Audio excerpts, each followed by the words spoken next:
Good day mga kanegosyo.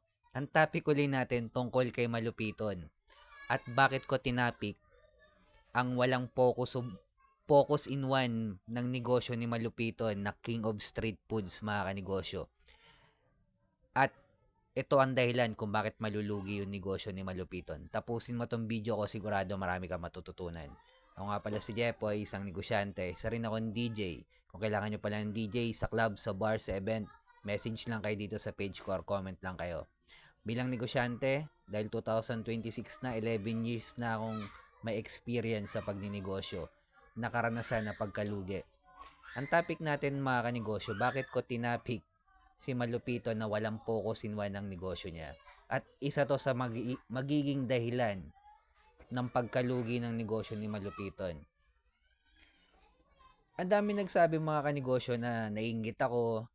Ang daming nagsabi na bakit ko ba pinapakialaman. Actually, wala naman din talaga akong pakialam kung malugi si Malupiton at sa negosyo niya. May mga nanonood sa akin na kabataan ngayon mga kanegosyo na magninegosyo. Sabi, mahirap na turuan yung matatanda ngayon mga kanegosyo. Sigurado ako may nanonood sa akin mga kabataan ngayon na gusto rin magnegosyo. Hindi naman kayo yung market ko. Yung market ko yung mga gusto magnegosyo near future na hindi nila alam yung focus in one, na hindi naman nila alam yung market ng mayaman. Hindi nila alam na kailangan na palang gumawa ng original content ngayon. Yon yung mga nanonood na yon na magninegosyo pa lang. Sila yung market ko mga kanegosyo. Hindi ako naiinggit, hindi ko pinapakialaman yung negosyo ni Malupiton. Sinasabi ko lang, kino-content ko kasi magandang example to kasi karamihan ng mga magninegosyo pa lang kilala si Malupiton. Kaya sigurado ako matututunan nila yung focus in one sa akin mga kanegosyo. At yung market ng mayaman. Bakit importante ito sa pagninegosyo? Hindi ako inggit na dahil sumisikat si Malupiton, ang target ko lang yung mga gustong magnegosyo in near future. Para hindi na nila maranasan yung mga pagkakamali ng mga nagninegosyo ngayon. Tsaka kilala naman na personality si Malupiton.